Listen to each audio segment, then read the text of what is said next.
Assalamualaikum warahmatullahi wabarakatuh. Saya Nuni Laisa Sumarti dengan NPM 20477111019 dari Prodi Pendidikan Olahraga. Di sini saya mengerjakan tugas ilmu gizi olahraga dengan dosen pengampu Septianingrum Putri Purwoto. Di sini saya akan mempresentasikan hasil materi yang telah saya buat, yaitu metabolisme energi olahraga. Definisi metabolisme.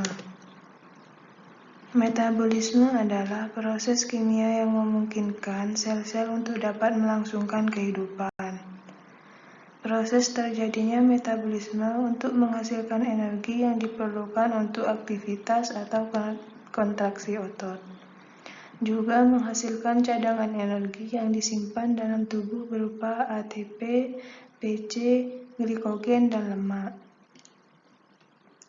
Proses metabolisme juga menghasilkan limbah air, karbodioksida, urea, dan asam laktat yang dibuang melalui urin, keringat, dan pernafasan.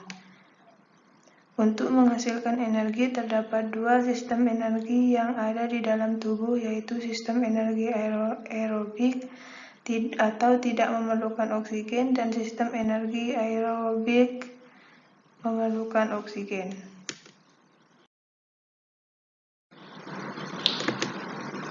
Tiga jenis metabolisme. Yang pertama, metabolisme karbohidrat.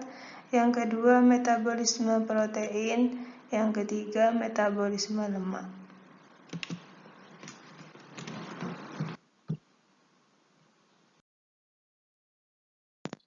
Metabolisme karbohidrat. Karbohidrat atau glukosa dibawa ke dalam aliran darah dan melalui vena porta dialirkan ke hati. Di dalam hati, sebagian glukosa diubah menjadi glikogen dan kadar gula darah diusahakan dalam batas-batas konstan dari 80 sampai 120 mg per persen. Jika jumlah karbohidrat yang diserap tubuh melebihi kebutuhan energi tubuh, sebagian daripadanya ditimbun di dalam hati dan otot sebagian glikogen. Penimbunan glikogen di hati hanya bersifat sementara. Sel-sel yang sangat aktif memerlukan banyak energi, yaitu energi tersebut didapat dari pemecahan glukosa yang ada dalam aliran darah. Kadar glukosa akan ditingkatkan kembali dengan mobilisasi glikogen yang ada di hati. Ketersediaan karbohidrat dan penggunaan selama latihan.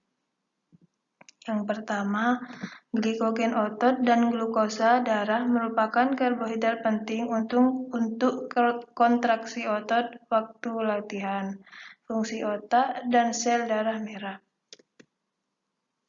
Produksi ATP selama berlangsungnya aktivitas otot berlangsung pada ketersediaan glikogen otot. Yang terakhir, pada atlet yang melakukan latihan ringan memungkinkan menggunakan tingkat sumber karbohidrat yang rendah. Tapi bagi atlet yang ingin melakukan latihan dan penampilan yang lebih baik, dukungan bahan bakar yang lebih banyak juga sangat diperlukan.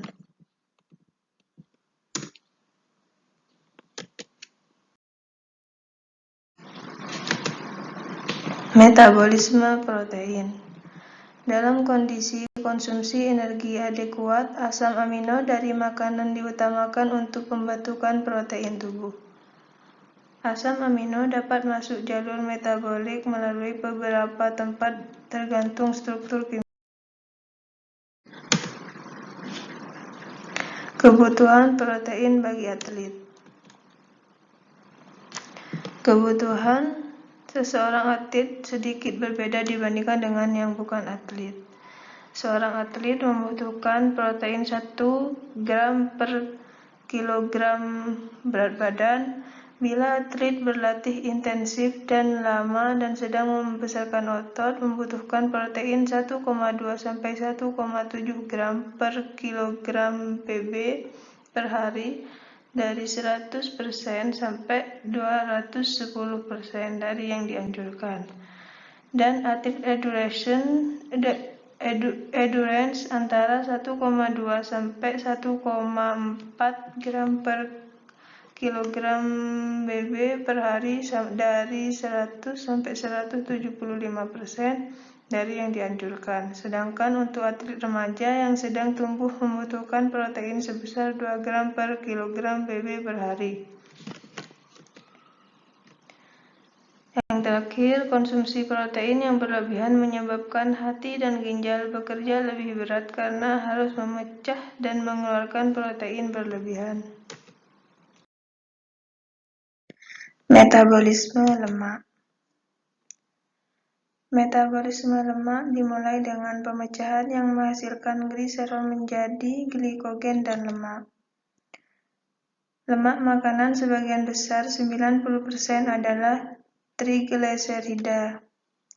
Yang terakhir, proses metabolisme lemak dari asam lemak beratom karbon 18 menjadi senyawa beratom karbon membutuhkan 45 jenis reaksi kimia yang sangat berbeda-beda yang melibatkan bantuan 3 jenis vitamin dan 4 jenis mineral. Peranan lemak untuk latihan.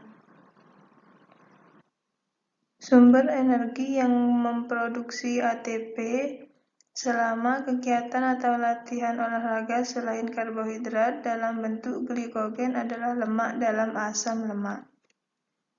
Yang kedua, pemakaian lemak selama latihan atau kegiatan olahraga yang lama atau daya tahan memberikan efek melindungi penggunaan glikogen otot atau karbohidrat. Yang terakhir, pada latihan yang intensitasnya rendah, tubuh bekerja secara aerob.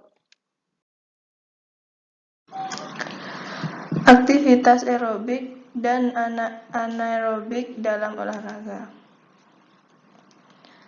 Aktivitas aerobik merupakan aktivitas yang bergantung terhadap ketersediaan oksigen untuk membantu proses pembakaran sumber energi, sehingga juga akan bergantung terhadap kerja optimal dari organ-organ tubuh seperti jantung, paru-paru, dan juga pembuluh darah untuk dapat mengangkut oksigen agar proses pembakaran sumber energi dapat berjalan dengan sempurna.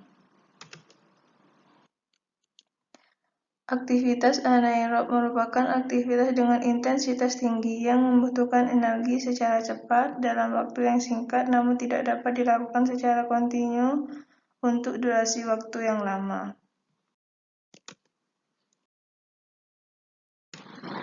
Ringkasan singkat metabolisme energi dan simpanan energi tubuh. Secara ringkas, sistem metabolisme energi untuk menghasilkan ATP dapat berjalan secara aerobik dengan oksigen dan secara anaerobik tanpa oksigen. Kedua proses ini dapat berjalan secara simultan di dalam tubuh saat berolahraga. Pada aktivitas-aktivitas olahraga yang membutuhkan energi besar dalam waktu yang cepat atau pada olahraga dengan intensitas tinggi. Metabolisme energi akan berjalan secara anaerobik melalui PCR serta melalui proses glikolisis glukosa atau glikogen otot. Sedangkan pada cabang-cabang olahraga dengan intensitas rendah atau sedang yang memiliki komponen aerobik tinggi seperti jogging, maraton, triathlon, atau juga bersepeda jarak jauh, metabolisme energi tubuh akan berjalan secara aerobik dengan kehadiran oksigen melalui pembakaran simpanan karbohidrat, protein, dan lemak. Sekian, terima kasih. Wassalamualaikum warahmatullahi wabarakatuh.